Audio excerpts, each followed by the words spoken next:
बहुत बुरा लग रहा है मुझे। माँ के मना करने पर भी उनको बिना बताए मैं यहाँ आई हूँ, लेकिन क्या करूँ, रवि के बारे में सोच सोच कर बहुत बुरा लग रहा था, बहुत गिल्टी फील हो रहा था। एक पल भी चैन से बिता नहीं पा रही थी। मैं भी क्या करती। आई एम सो सॉरी माँ। इंस्पेक्टर साहब, मिस्टर रवि गरेवाल, आप प्लीज़ उन्हें जेल से रिहा कर दीजिए। जो भी फॉर्मेलिटीज़ है मैं उसे पूरा करने के लिए तैयार हूँ। मैडम प्लीज बैठिए।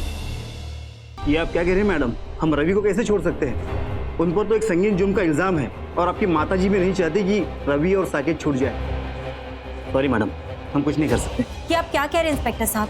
आप रवि को ऐसे जेल में बंद करके नहीं रख सकते। उसकी गलती क्या है? आप जानते हैं कि वो वहाँ मुझे बचाने के लिए आया था और साकेत के हाथ में बंदूक थी। वो हम दोनों पर गोली चलाने वाला था, इसीलिए रवि को वो गन अपने हाथ में लेनी पड़ी। इसे सेल्फ डिफेंस कहते हैं और मुझे नहीं लगता इसमें कुछ भी गलत है। प्लीज आप रवि को इसी वक्त रिहा कर दीजिए। मैडम प्लीज आप समझने की कोशिश कीजिए। हमें भी कानून के हिसाब से चलना पड़ता है। कल ये केस कोर्ट में जाएगा और वहाँ पर जो भी फैसला होगा वो हमें मानना होगा। और अगर रवि को सजा सुनाई जाएगी तो उसे यहीं रुकना पड़ेगा, लॉकअप में। सॉरी। आप रवि के साथ नाइंसाफी कर रहे हैं और मैं आपको ऐसा करने नहीं दूंगी। मैं आपको वार्न कर रही हूँ। अगर आपने इसी वक्त रवि को जेल से बाहर नहीं निकाला ना तो मैं आपके खिलाफ कंप्लेन कर दूंगी कि आप किसी के दबाव में आकर ये सब कर रहे हैं। क्योंकि साकेत बहुत बड़ा पॉलिटिकल लीडर है, उसकी बहुत पावर है, पहचान है। शायद उसने आपको रिश्वत भी दी होगी, इसीलिए उसके चक्कर में आप एक बेकसूर को अरेस्ट कर रहे हैं। रवि ने ऐसा कोई जुर्म नहीं किया है। एंड बिलीव मी, मेरे कोर्ट में ऐसा कहने पर आपकी नौकरी खतरे में आ सकती है। इसलिए प्लीज बेटर है कि आप रवि को इसी वक्त जेल से बाहर निकाल दीजिए। मैं आपसे कह रही हूँ कि मैं गारंटी दे रही हूँ, जो भी फॉर्मेलिटीज है मैं पूरी करूंगी। मैं साइन करने के लिए तैयार हूँ। नहीं मैडम, आपकी माताजी ने... प्लीज, मेरी माँ को मैं संभाल लूंगी, उन्हें मैं समझा दूंगी। आप इस वक्त बस रवि को जेल से बाहर निकाल दीजिए। This is a request and a warn. Constable. Yes sir. Ravi को ले आओ। जी मैडम, आपको कुछ फॉर्मेलिटीज पूरी करनी होगी। जी जरूर, and thank you so much. Sakshi, Sakshi रुको, साक्षी रुको, साक्षी, साक्षी चलो रूम में चल के खेलते हैं। चलो साक्षी, जाओ, साक्षी, साक्षी। अच्छा है जो साक्षी इतना एंजॉय कर रही है। काश वो पहले जैसे ठीक हो जाते।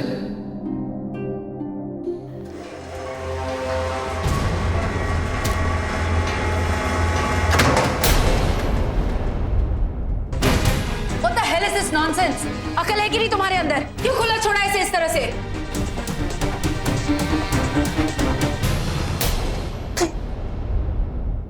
तुम तो हत्यारा हो।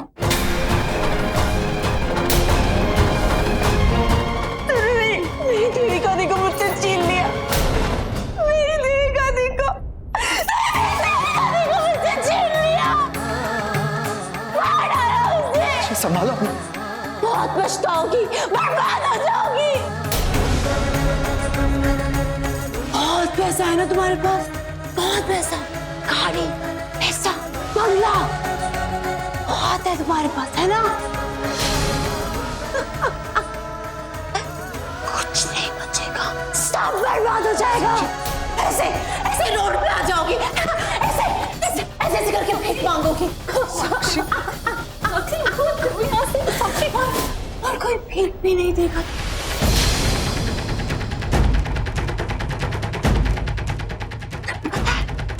तुम्हारी किस्मत में क्या लिखा? सत्याना। तुम मरेगी तो कोई तेरी लाश उठाने वाला भी नहीं होगा।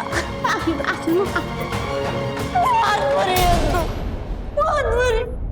मेरी देविका दी को मार डाला, मेरी देविका दी को मार डाला। मैं छोड़ूंगी नहीं,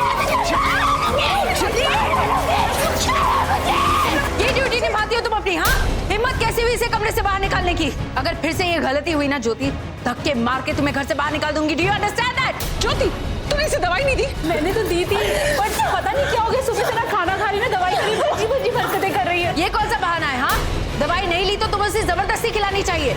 Give her an extra dose if needed, God damn it. ना प्लीज।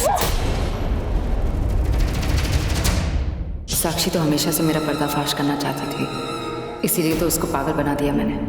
अब मुझे और भी केयरफुल रहना होगा, इसे पागल ही बनाया रखना होगा, क्योंकि उस दिन जो इसने कहा। बस मिस लुत्रा, तुम सारी दुनिया की आंखों में धूल झोंक सकती हो, लेकिन मेरे नहीं। तुम मुझे बेवकूफ नहीं बना सकती। मुझे सब पता है कि देविका दी वो पहाड़ी से नहीं गिरी थी, और ना ही उनका पहाड़ी से पैर फिसला। देविका दी का मर्डर किया गया है एक सोची समझी साजिश के तहत।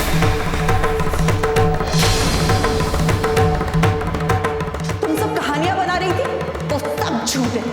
मेरी देविका दी का मर्डर तुमने किया है। मेरी देविका दी के मर्डर के लिए मैं तुम्हें बख्शूंगी नहीं। पुलिस को सब जाके बता दूंगी। तुम्हें मैंने फांसी पे नहीं चढ़ाया तो मेरा नाम ही साक्षी नहीं।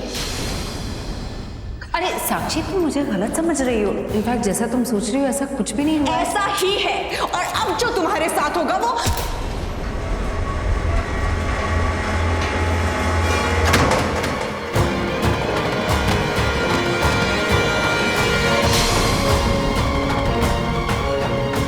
इसे तो सब कुछ पता चल गया है। ये पुलिस के सामने अपना मुंह जरूर खोलेगी।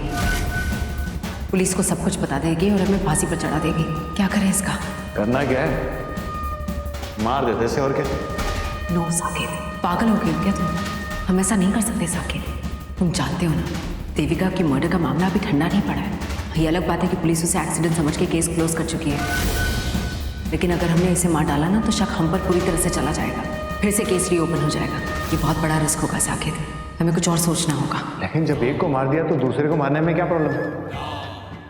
और अगर ये जिंदा रही और पुलिस को जाके सब कुछ बता दी तो? आई नो, इसके लिए भी कोई तरीका सोचना पड़ेगा साकेत। कोई ऐसा तरीका जिससे ये जिंदा भी रहे और मुंह भी ना खोले, और अगर खोले तो कोई इसकी बात पर यकीन ना करे। किसी को क्या पता कि इसको चुप कराने का यही रास्ता था मेरे पास। साक्षी को ये दवा पिलाना। सबको लगता है कि ये दवा साक्षी को ठीक करने के लिए है, लेकिन असल में ये दवा पीने से साक्षी का दिमाग और ख़राब हो जाता है। जब तक इसे पीती रहेगी न ठीक से कुछ समझ पाएगी न बोल पाएगी। ये दवा तो इसका मुंह बंद करने के लिए है। अब ये मेरा राज कभी नहीं खोल पाएगी। किसने कहा था तुमसे साक्षी मेरे रास्ते के बीच में आने के लिए? कर दी ना अपनी ज़िंदगी बर्बाद।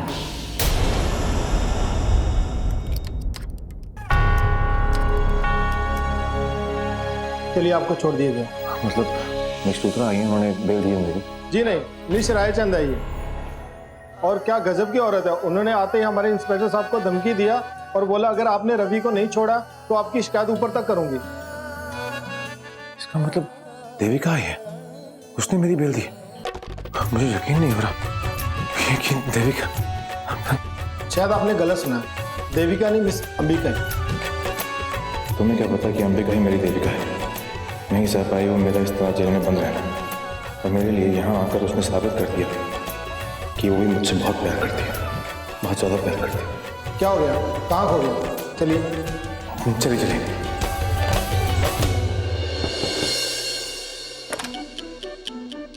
ओए होए सोनिया। तुम हाँ मैं। तुम यहाँ क्या कर रहे हो? माँ, श्वेता, माँ को क्यों बुला रही हो? मुझे कुछ बात नहीं सुननी, यहाँ से जाओ। मैं तुमसे मिलने के लिए आया हूँ श्वेता। तुम ओए मेरे मलाई थे थोड़े, मेरी प्यारी सी बीवी। अरे तुम मुझसे नाराज क्यों? अरे मैं तुम्हारा पति हूँ, तुमसे मिलने के लिए आया। तुम्हें पता है तुम्हारे बिना मैं कितना अधूरा हो गया था, मेरी क्या हालत हो गई थी, मैं कितना तड़प रहा था। अच्छा? जैसे वो होता ना, जैसे कि जल बिन मछली है ना, लैला बिन मजनू, और वो क्या था, वो शरीन बिन फरहाद। अरे तुम तो रहने ही दो। और जिन बड़े बड़े लोगों की तुम बात कर रहे हो ना, वो एक दूसरे के लिए जान देते थे। और बड़ी फिक्र हो रही है मेरी। तब क्या हुआ था जब वो निवेदिता लुथरा मुझे धक्के देके घर से निकाल रही थी? अरे मैं उस दिन सिर्फ इसलिए चुप था ताकि मैं तुम्हें पूरे सम्मान के साथ इस घर में वापस ला सकूं। मैं एक ऐसे मौके का इंतजार कर रहा था ताकि मैं उस लूथरा की बच्ची को मुंह तोड़ जवाब दे सकूं, और अब मुझे वो मौका मिल गया। अच्छा, बेटा अब तुम देखना कि तुम्हारा ये नकारा पति क्या कमाल दिखाता है। तुमसे कुछ होगा भी। अरे मेरी माँ ना बिल्कुल ठीक कहती हो, तुम एक निकम्मे निठल्ले इंसान हो, तुमसे कुछ नहीं होगा। और उस घर में तो मैं आऊंगी और पूरी इज्जत से आऊंगी, और मेरे वीर जी मुझे वो इज्जत दिलाएंगे। मुझे तुम्हारी कोई जरूरत नहीं, तुम यहाँ से जाओ।